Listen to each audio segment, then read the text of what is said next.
ప్రభుత్వ రంగంలో ఖాళీ పోస్టుల భర్తీ చేయండి. నిరుద్యోగం పెంచుతున్న మోదీ జగన్ ప్రభుత్వాలు ఆహార భద్రత ఉపాధి హామీకే ఉద్యమం. ఐదవ జాతీయ కార్యదర్శి మరియం ధావరే బీజేపీ వైసీపీ ప్రభుత్వాలు ఖాళీ పోస్టు భర్తీ చేయకుండా నిరుద్యోగాన్ని పెంచి పోషిస్తున్నాయని అఖిల భారత ప్రజాతంత్ర మహిళా సంఘం జాతీయ ప్రధాన కార్యదర్శి మరియం ధావరే విమర్శించారు. ఆహార భద్రత పట్టణ ఉపాధి హామీకై దేశవ్యాప్త ఉద్యమం చేపడతామని తెలియజేశారు. ఆదివారం విశాఖపట్నం అల్లూరి సీతారామరాజు విజ్ఞాన కేంద్రంలో అఖిల భారత సమావేశాలు ముగింపు సందర్భంగా విజ్ఞాన కేంద్రంలో విలేకరుల సమావేశాన్ని నిర్వహించారు. మరియం ధావరే ఈ సందర్భంగా మాట్లాడుతూ ఈ కేంద్ర కమిటీ సమావేశంలో మహిళల సమస్యలపై చర్చించిందని చెప్పారు. మోదీ నేతృత్వంలో కేంద్ర ప్రభుత్వం మరియు రాష్ట్రంలోని వైఎస్ఆర్సీపీ నేతృత్వంలో ప్రభుత్వం మహిళల బ్రతుకుల్లో నిర్మిస్తున్న సంక్షోభాన్ని ఎలా అధిగమించాలనే దానిపైన చర్చిస్తుందని ఆమె అన్నారు. In the per capita income. Also, nearly 50% of graduates today are unemployed.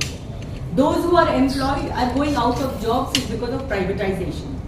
Here you are having an ideal situation of privatization going on by the government wanting to privatize the Visakhapatnam steel plant.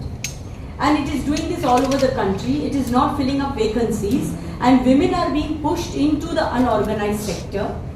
In an unorganized sector also, the government is cutting the budget for welfare. We are finding in Manarega, they have cut down 10 crore job cards and they are linking these job cards to all kind of digital payment systems where the network does not work in the rural areas. So you are depriving even what is the right of people to get some kind of work in the rural areas by cutting the budget and also making it difficult to get work. Now no work is being given even in Andhra Pradesh and many other states. We are finding women have to fight for work. It is anemia, malnutrition, starvation is increasing of women and girl children. And what this government is doing, the National Family Health Survey has very clearly said that anemia has increased in the country. So what is the solution for this? A normal government, a government that is for the people, would have tried to see to it that food reaches the people so that malnutrition is overcome. But our government does the other thing. In fact, it suspended or it removed the director of the Institute of conducting the National Family Health Survey and also decided that we will stop giving anemia figures. So nobody will know the truth. This is what has been happening. So we are fighting and we are going to demand that the public distribution system should be strengthened. 14 essential items must be given. Even in Andhra Pradesh we are finding nothing is available in the ration shops excepting that 5 kilos grains which is coming. But that also all women are not getting. Only those who are having a handful of cards. Most of the cards are also getting cancelled. Even in the Corona period they cancelled 4 crore ration cards. So this is a terribly anti-woman government. Women's lives have become miserable under this government. No work, no food, no health, no education. And education also they are changing in such a way that it will be difficult for girl students to enter universities and higher educational institutions. Violence is a major issue that has come up all over the country. The recent figures by the National Crime Records Bureau is startling. National Crime Records Bureau are official figures. These are not our figures. Official figures are usually less according to us. But still then, crimes of against women have increased in the last 6 to 7 years. Even sexual assault on minor girls has increased in the last 6 years by 95%. And the criminals, the accused, they are not getting any justice. They are not getting any punishment. The victims are not getting any justice. 25% is the conviction. 75% are going free. And we are seeing it, most of them, all BJP leaders, BJP ministers, BJP leaders, family members, sons. What happened in Uttarakhand in the Ankita case? What happened in the wrestlers case, that Brij Bhushan Sharan Singh, still an MP of the BJP? What has happened in Haryana, that Sandeep Singh, he is still the minister in the cabinet. They have not removed him. So Modi keeps giving slogans, Beti Bachao, Beti Padhao, but actually on that same slogan, instead of working for the benefit of women, they release rapists and murderers from jails as they did in the Bilkis Banu case. It was the Supreme Court, after petitions by different organizations including the ADWA, we had also filed a petition in the Supreme Court, and Bilkis Banu herself, the Supreme Court had to order that these 11 rapists and gang rapists and murderers should be going back in jail. It happened because of the Supreme Court. So this government keeps lying, makes false claims. The Ujjwala gas has disappeared, keeps saying that it is giving benefits by doing publicity. 80% of the Nirbhaya fund is spent on publicity. 20%. That also is not being implemented for rehabilitation of victims of violence.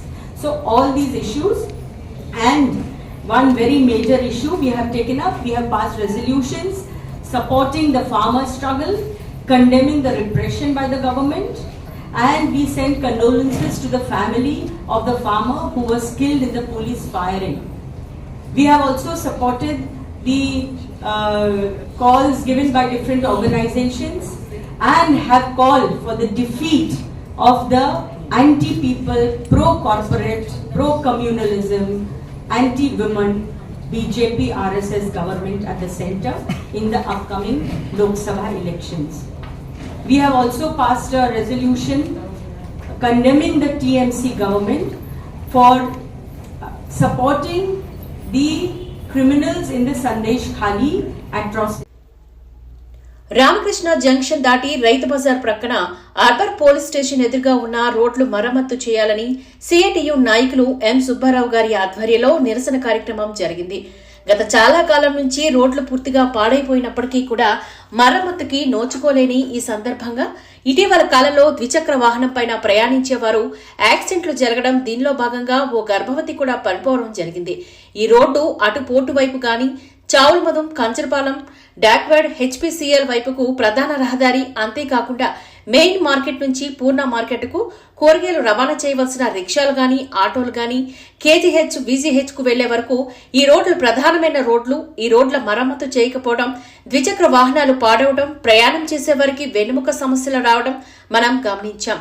దీని మీద అనేకసార్లు అక్కడున్న corporator గాని, MLA గాని ఫిర్యాదులు చేసినప్పటికీ కూడా ఎటువంటి స్పందన లేకపోవడం, ఈ రోజు సిఐటియు ఆధ్వర్యంలో ఈ నిరసన కార్యక్రమం జరిగింది. ఈ విషయం రేపు కలెక్టర్ గారికి, జీవీఎంసీ కమిషనర్ గారికి మరలా తెలియజేయడం జరుగుతుంది. స్పందించకపోతే ఆందోళన ఉధృతం చేస్తామని సిఐటియు నాయకులు హెచ్చరించారు. రిక్షా పుల్లర్స్ యూనియన్ నాయకులు కె నాగరాజు, నరసింగరావు, అయ్యన్న మరియు 45 మంది రిక్షా కార్మికులు పాల్గొనడం జరిగింది. మోటార్ మెకానిక్ యూనియన్ నాయకులు K Ganesh, CITU, Chandramouli hotel union నాయకులు ఎర్రిబాబు తదితరులు ఈ కార్యక్రమంలో పాల్గొన్నారు.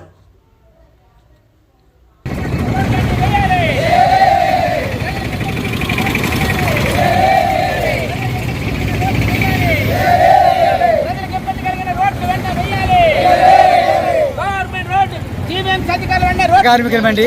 కాన్వెంట్ జంక్షన్ నుంచి పూర్ణ మార్కెట్కి కాయగూరలు తోలుతుంటాం. మాకు 45 బళ్ళుతో కాయగూరలు తోలుతూ మాకు వర్షమప్పుడు, వానప్పుడు, గుమ్మప్పుడు, కోతప్పుడు మాకు ఇప్పుడు మా బళ్ళు పొంగిపోవడం జరుగుతుంది. అది విరిగిపోవడం కూడా జరుగుతుంది. జరిగిన వల్ల మేము ఈ ధర్నా చేయవలసి వస్తాం. మీరు పెద్దలు అంటే జీఎంస్ వాసుపల్లి గణేష్ కుమార్ గారు, ఈ వార్డు కార్పొరేటర్ గారు, మీరు అందరూ దయించి ఈ రోడ్డు బాగు చేసి ఇచ్చేస్తాం. మీ దీనివల్ల మేము బతుకుతామని మేము అందుకే ధర్నా చేయవలసి వస్తాం. గారు రిక్షా కార్మిక సంఘంగా ఈరోజు ఇక్కడ ధర్నా అనేది చేస్తున్నాము. 45 బళ్ళు ఉన్నాయి. ఈ 45 బళ్ళు చాలుమోదుందరి నుండి పూర్ణ మార్కెట్కి అనేకమైన వస్తువులు తీసుకెళ్తాం. టమాటీలు కానివ్వండి, ఉల్లిపాయలు కానీ, బంగాళదుంపలు కానీ, క్యాబేజీ కానివ్వండి, నిత్యావసర వస్తువులు ప్రజలకు అందేటట్టు మేము చేస్తున్నాం. ప్రజలు ఈరోజు చాలా ఇబ్బంది పడుతున్నారు. ఆ ఇబ్బంది పడడంతోనే ఈరోజు పని మానేసి, ఈరోజు కూలి మానేసి ఇక్కడ జీవీఎంసీ కమిషనర్ గారు రోడ్లు మరమ్మతు చూడాలి. ఆ డబ్బులు దండగడమే కాదు, ఇక్కడ ఆశీలు దండుతారు, ప్రజలు పార్కింగ్ ఫీజు కడతారు, అన్ని డబ్బులు వసూలు చేస్తారు. కానీ ప్రజలకు మటుకు సౌకర్యాలు లేవు. ఈ ప్రజల సౌకర్యాలు ఎలా పరిష్కారం అవుతాయి? డబ్బులు మేము కడుతున్నాము, ఈ రోజుకి ప్రజల సౌకర్యాలు లేకపోవడం చాలా ఇబ్బందికరంగా ఉంది. అందుకనే వాసుపల్లి గణేష్ కుమార్ గారు, ఈ నియోజకవర్గం ఎమ్మెల్యే, వెంటనే తక్షణమే ఈ రోడ్డు వేయించే బాధ్యత కమిషనర్ గారిది, వాసుపల్లి గణేష్ కుమార్ గారిది. ఈ వార్డు కార్పొరేటర్ పద్మావతి అనేది ఖచ్చితంగా హెచ్చరిక చేయదలుచుకున్నాం. వెంటనే ఈ సమస్య పరిష్కారం చేయాలి.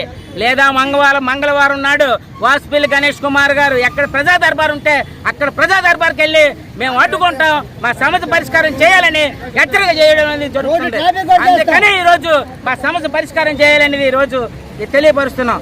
రేపు కమిషనర్ని కలుస్తాం.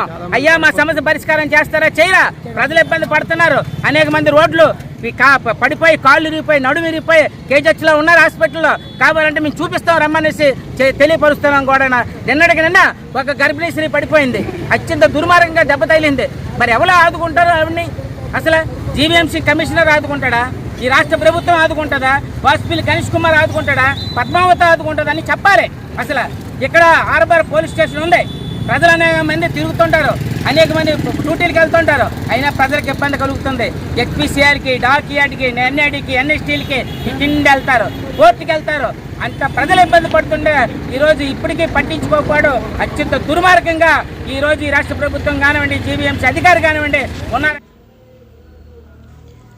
కొయ్యూరు గిరిజన సంక్షేమ గురుకుల పాఠశాలలో విద్యార్థులకు జ్వరాల తీవ్రతతో తీవ్ర ఇబ్బందులు పడుతున్నారు.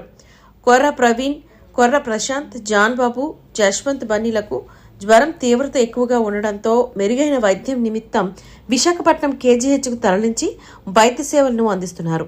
అయితే కొర్ర ప్రవీణ్ అనే 10వ తరగతి విద్యార్థి ఆదివారం తెల్లవారుజామున 2 గంటల సమయంలో విద్యార్థి మృతి చెందారు. ఇప్పటికే పాఠశాలపైన ట్రైబల్ వెల్ఫేర్ డీడీ కొండలరావు పాఠశాలను సందర్శించి అక్కడ పరిస్థితులను క్షుణ్ణంగా అడిగి తెలుసుకున్నారు. కొయ్యూరు వైద్యాధికారి మనోజ్ఞ ఆధ్వర్యంలో 309 విద్యార్థులకు గాను మలేరియా పరీక్షలు నిర్వహించారు. 2 విద్యార్థులకు మాత్రం సాధారణ వైరల్ ఫీవర్ ఉన్నాయని, ఎటువంటి ఆందోళన చెందాల్సిన అవసరం లేదని డాక్టర్ తెలియజేశారు. ఐటీడీఏపీ పీఓ ఆదేశాల మేరకు విద్యార్థులు మెరుగైన వైద్య సేవలను అందించేందుకు గాను ఆరోగ్యశ్రీ ద్వారా కార్పొరేట్ హాస్పిటల్కు విద్యార్థులు తరలించడం జరుగుతుందని డీడీ సందర్భంగా తెలియజేశారు.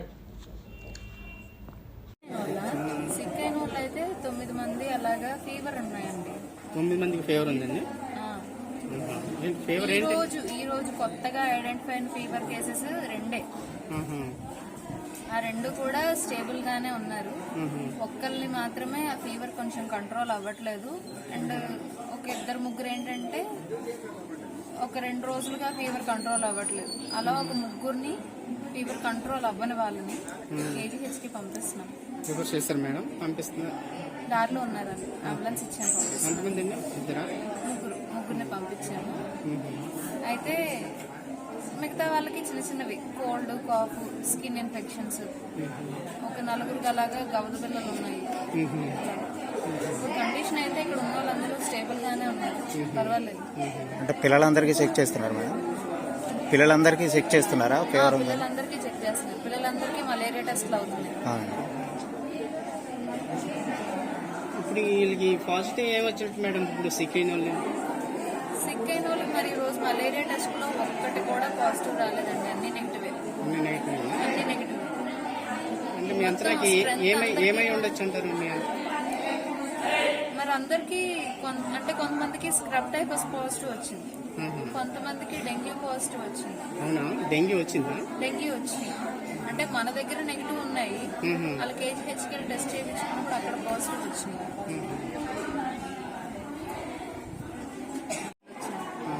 అది కూడా మెయిన్ కారణం. ఇమ్యూనిటీకి సంబంధించి పోషకాహారం ఇస్తున్నారు కదా? ఇస్తున్నారు. ఇక్కడ హాస్టల్లో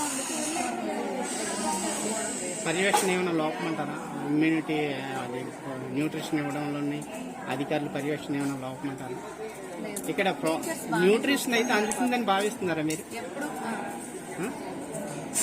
న్యూట్రిషన్ కింద కిచెన్ లో కూడా వెళ్ళి చూసాం, అన్ని నీట్ గా పెట్టుకొని ఉంచుకున్నారు. పప్పులు అన్ని బాగున్నాయి.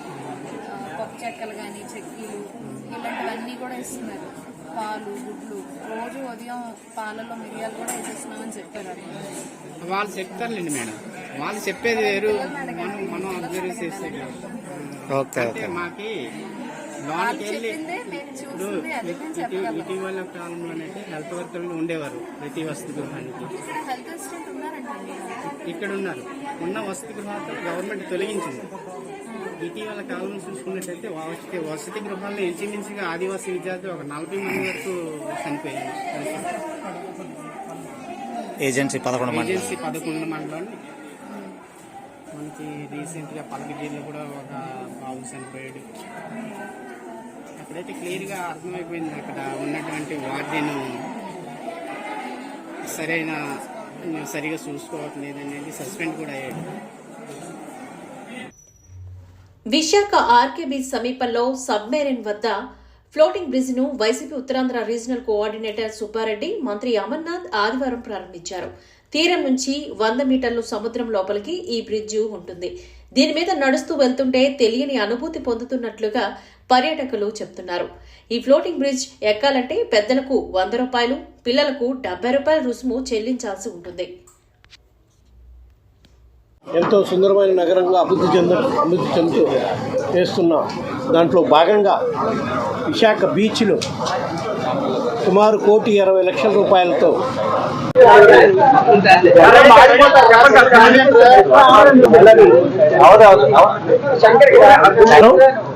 ఈరోజు విశాఖ నగరం ఎంతో సుందరమైన నగరంగా అభివృద్ధి చెందుతూ చేస్తున్నాం. దాంట్లో భాగంగా విశాఖ బీచ్లో సుమారు 1,20,00,000 రూపాయలతో ఫ్లోటింగ్ బ్రిడ్జి నిర్మాణం చేసి పర్యాటకులకు అందుబాటులోకి తీసుకురావడం జరిగింది. దీనివల్ల పర్యాటకుల సంఖ్య గణనీయంగా పెరుగుతుంది. అదేవిధంగా సముద్రం నుంచి విశాఖ నగరం అందరాన్ని వీక్షించడానికి సుమారుగా 100 మీటర్స్ లోనకెళ్ళి పర్యాటకులకి ఎంతో ఆకర్షణీయంగా ఉంటుందని మేము భావిస్తున్నాం. విశాఖ నగరం చాలా సుందరమైన నగరం. విశాఖ నగరానికి సుమారుగా 25-26 కిలోమీటర్ల బీచ్, కేవలం ఇదివరకు ఒక ఆర్కే బీచ్ మాత్రం అందుబాటులో ఉండేది. బీచ్ రోడ్లో పర్యాటక రంగంపై మా గౌరవ ముఖ్యమంత్రి జగన్మోహన్ రెడ్డి గారు ప్రత్యేక దృష్టి పెట్టి విశాఖలో ఇంకా 2 పర్యాటకులకి అందుబాటులో ఉండే విధంగా ఇంకా 2 బీచ్లను కూడా డెవలప్ చేసే కార్యక్రమం మొదలుపెట్టడం జరిగింది. ఋషికొండలో ఒక బీచ్, భీమిలిలో ఒక బీచ్. ఈ 3 బీచ్లు కూడా పర్యాటకులకు అందుబాటులో తీసుకొచ్చేదానికి అన్ని ఏర్పాట్లు చేస్తున్నామని చెప్పి ఈ సందర్భంగా తెలియజేసుకుంటున్నాం. దానికి నిదర్శనం గత పెరగటమే కాకుండా నిరుద్యోగ యువకులకు కూడా ఉద్యోగ అవకాశాలు పెంచుకోవడానికి కూడా ఈ పర్యాటక రంగంలో వివిధ అభివృద్ధి కార్యక్రమాలు చేయటం వల్ల నిరుద్యోగ యువకులకు ఉద్యోగ అవకాశాలు వచ్చే విధంగా కూడా అన్ని ఏర్పాట్లు మా ప్రభుత్వం చేస్తుందని చెప్పి తెలియజేసిలో కూడా సుమారుగా 5 కోట్ల రూపాయలతోటి sky lining, cycling, zip liner, glass bridge కూడా నిర్మాణం చేయడానికి సుమారుగా 5 కోట్ల రూపాయలతో అన్ని ఏర్పాట్లు చేయడం జరిగింది. ఇవన్నీ కూడా పర్యాటకులకి ఆకర్షించేదానికి, పర్యాటకులకి ఆనందంగా సుఖంగా పర్యాటనకు వచ్చిన వాళ్ళు ఉండేదానికి ఏర్పాట్లు చేయటమే కాకుండా నిరుద్యోగ యువకులకి ఉద్యోగ అవకాశాలు కల్పించడం కూడా బాగా ఉపయోగపడుతుంది. ఇందులో ఈ రోజు చేసిన ఫ్లోటింగ్ బ్రిడ్జిలో కానివ్వండి, రేపు కైలాసగిరిలో ఖర్చు పెట్టబోయే 5 కోట్ల రూపాయలలో కానివ్వండి, ప్రభుత్వం సైడ్ నుంచి ఒక్క పైసా ఖర్చు లేకుండానే అన్ని పబ్లిక్ ప్రైవేట్ పార్టిసిపేషన్ కింద పీపీఈ మోడ్లో నిర్మాణం చేసి ప్రజలకు అందుబాటులో తీసుకురావడం జరుగుతుంది. ఎందుకంటే రాబోయే రోజుల్లో విశాఖ నగరం దక్షిణ భారతదేశంలోనే కాదు దేశంలో కల్లా టూరిజంలో అత్యంత ఆకర్షణీయ నగరంగా అభివృద్ధి చేయడానికి మా ప్రభుత్వం కట్టుబడి ఉంది. రాబోయే రోజుల్లో ఇక్కడి నుంచి పరిపాలనా రాజధాని కూడా మా గౌరవ ముఖ్యమంత్రి గారు ప్రారంభించే కార్యక్రమం ఉంది కాబట్టి ఇక్కడి నుంచే ప్రభుత్వం నడిపే కార్యక్రమం ఉంటుంది కాబట్టి ఈ నగరాన్ని మంచి పర్యాటకులను ఆకర్షణీయవంతంగా ఈ నగరాన్ని డెవలప్ చేసేయడానికి మా ప్రభుత్వం కట్టుబడి ఉందని దానికి ఇది ఒక నిదర్శనం అని చెప్పి సందర్భంగా తెలియజేస్తుంది. ఈ గంట రాంబాబు ఉన్నాడు సన్నాసి. ఈ సన్నాసులు మాట్లాడుతూ ఉన్నారు, కులాల గురించి మాట్లాడుతూ ఉన్నారు. నేను ఈ సన్నాసులు అందరినీ ఒకటి అడుగుతూ ఉన్నాను. పవన్ కళ్యాణ్ గారు కాపు పార్టీని, కాపులు ఇదని కాపులకు అన్యాయం చేస్తున్నారని. మరి మీరేం చేశారు? ఇంకా పవన్ కళ్యాణ్ అన్నాడు ఇంకా పరిపాలనలోకి రాలేదు, ఇంకా స్టార్టేజ్ చేయలేదు, ఏమీ చేయలేదు. ఆ ఉన్నది ఏదో ఊడ్చుకుని జనాలు పెట్టుకుంటూ తిరుగుతూ ఉన్నాడు. ఆయన ఆదర్శంగా తీసుకుని ఈ కుర్రలందరూ కూడా ఊడ్చి ప్రజలకే పెడతా ఉన్నారు. మేము అంత ఎప్పుడు చూసినా మేము ప్రజలకే పెడతా ఉన్నాం. అటువంటిది ఆయన మీద మీరు కులాలు అంటగట్టి మాట్లాడుతూ ఉన్నారు. ఆవేళ జగ్గంపేటలోని పెద్దాపురంలో నడిచి మీ ఇళ్ళ పక్కనిచ్చే నడిచి వెళ్ళిపోతా మాట్లాడాడే జగన్మోహన్ రెడ్డి కాపులకి రిజర్వేషన్ ఇవ్వను, తీసేశాను, ఎట్టి పరిస్థితులకు ఎవరు రిజర్వేషన్ అన్నాడు. మరుసటి రోజు ముందు రోజు కాలేజీలో జాయిన్ అయినోడికి అగ్రగుర్రాలకు ఇచ్చి 50% ఇది ముందు రోజు ఉన్నవాడు రెండో రోజు లేకనే చేసిన వ్యక్తి తూర్పుగోదావరి జిల్లా వచ్చి అటువంటి వ్యక్తిని కూడా కుక్కలా తిరుగుతున్న మీరు ఇవాళ పవన్ కళ్యాణ్ గారి గురించి మాట్లాడుతున్నారంటే మీరు ఎందుకు సరిపోతున్నారు? ఎవడో ఉన్నాడు పొద్దున 24 సీట్లు అమ్ముడిపోయారా అని. మీకు పరిపాలించండి సన్నాసులారా అంటే పరిపాలన చేయడం అనేసి అవతల పార్టీ వాడు ఎన్ని పొత్తు పెట్టుకున్నాడు, ఎన్ని సీట్లు చేసుకున్నాడు, ఈ కూడా వెతుకు. కానీ 45 రోజులు 50 రోజులు టైం ఉంది. ఈ లోపల ఉన్న సాధారణ పరిపాలన సరిచేసి సాధారణ పరిపాలన ఇచ్చు. మా 24 సీట్లు కూడా అంటావా? మా 24 సీట్ల ఎందుకంటే మా 24 సీట్లకు సరిపడా డబ్బే మా దగ్గర ఉంది. 24 సీట్లకు సరిపడా ఇన్ఫ్రాస్ట్రక్చర్ ఖర్చే మా దగ్గర ఉంది. మీ బాబు దగ్గర 1,00,000 కోట్లు, మీ బాబు పరిపాలన నీకులో మేము 1,00,000 కోట్లు తినేలేదు. మా కాయ కష్టంతో మా నాయకుడు కాయ కష్టంతో పార్టీని నడుపుకుంటూ వస్తూ ఉన్నాం. నేను ఇంకో ఛాలెంజ్ కూడా చెప్తా ఉన్నాను. మేము 24 సీట్లు 100% స్ట్రైక్ రేట్ తోటి మేము ఎదరికెళ్తా ఉన్నాం. నీకు చెప్తా ఉన్నాను, నువ్వు 170 సీట్లతో పోటీ చేస్తాను. నువ్వు 23 సీట్లతో రా, 23 సీట్లు నగ్గి వచ్చిన రోజు ఖచ్చితంగా నువ్వేం చెప్తే అది మేము చేయడానికి మేము సిద్ధంగా ఉన్నాం. ఖచ్చితంగా నా మటుకైతే నేను రాజీనామా చేస్తాను. నువ్వు 23 సీట్లు నగ్గి వస్తే ఖచ్చితంగా నేను చెప్తా ఉన్నాను. 23 సీట్లు నగ్గి వచ్చి మా 24 మీద ఒక సీట్ ఎక్స్ట్రా నువ్వు పట్టుకుని వచ్చిన రోజు ఖచ్చితంగా నేను అయితే రాజీనామా చేస్తాను. ఒకసారి ప్యాలెస్ దాటి నీకు ఎన్ని సీట్లు వస్తాయో బయటకి వెళ్ళి ఒకసారి మారు యాసం వేసి తెలుస్తుంది నీకు ఎన్ని సీట్లు వస్తాయి. దారిలో కానీ యాసం కానీ ఇప్పే కనుక మొఖం పేలు కొట్టేట్టు కొట్టేస్తారు ఆడవాళ్ళు. అది చూసుకోమని చెప్పి తెలియజేసి సెలవు తీసుకుంటాను.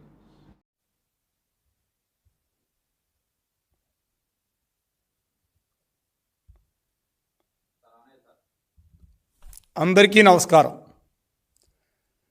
ఇవాళ జగన్మోహన్ రెడ్డి గారు తాను అర్జునుడినని చెప్పుకుంటాడు ప్రతి మీటింగ్లో కూడా. కానీ ఆయన అర్జునుడు కాదు, అసురుడు, అంటే రాక్షసుడు, హిందూ మత ద్వేషి అని మీకు నేను మీ ద్వారా తెలియజేసుకున్నాను. ఎందుకంటే కొన్ని ఉదాహరణలు మీ దృష్టికి తీసుకొస్తాను. మొన్న రమణ దీక్షితులు గారు టీటీడీలో కైంకర్యాలు సక్రమంగా జరగట్లేదు అని ఒక స్టేట్మెంట్ ఒకటి ఇచ్చారు, వీడియో ఇస్తే వెంటనే ఆయన మీద ఒక పోలీస్ కేసు పెట్టడం జరిగింది. తర్వాత ఆయనతోటే భయపెట్టి ఒక మాట కూడా చెప్పించారు. నేను ఈ స్టేట్మెంట్ ఇవ్వలేదు అని ఆయనతో భయపెట్టి ఆయనతో చెప్పించారు. కేసు మాత్రం పెట్టారు. అయ్యా ఒక్కసారి మీరు గతాన్ని గుర్తు చేసుకోండి. ఆ రోజున నారా చంద్రబాబు నాయుడు గారు ముఖ్యమంత్రిగా ఉన్నప్పుడు ఆయన ఇంట్లో మంచం కింద పింక్ డైమండ్ ఉంది అని చెప్పి ఆరోపణ చేసిన రమణ దీక్షితులు కాదా అని మీ ద్వారా నేను అడుగుతున్నా. ఆ రోజున చంద్రబాబు నాయుడు గారు ఏ రోజు కూడా ఒక్క కేసు కూడా ఆయన మీద పెట్టలేదు.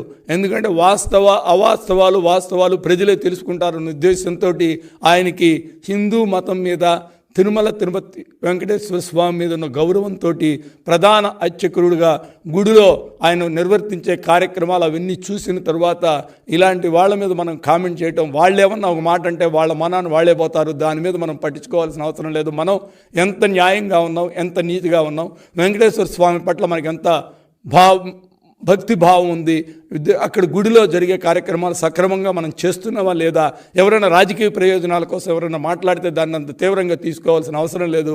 అవాస్తవాలు ప్రజలే తెలుసుకుంటారన్న ఉద్దేశంతో ఆయన పెద్ద మనసుతోటి ముఖ్యమంత్రిని కామెంట్ చేసినా కూడా ఎటువంటి కేసు ఆయన పెట్టలేదు. కానీ ఇవాళ ఒక్కసారి మీరు ఆలోచించండి, 4.5 ఏళ్ళు జగన్మోహన్ రెడ్డి గారు ముఖ్యమంత్రిగా ఉన్నారు. ఆ రోజున ఊరందరికీ, ప్రపంచం మొత్తానికి పెద్ద ప్రచారం చేశారు. 4.5 ఏళ్లలో మీరేం పీకారని మీ ద్వారా నేను అడుగుతున్నా.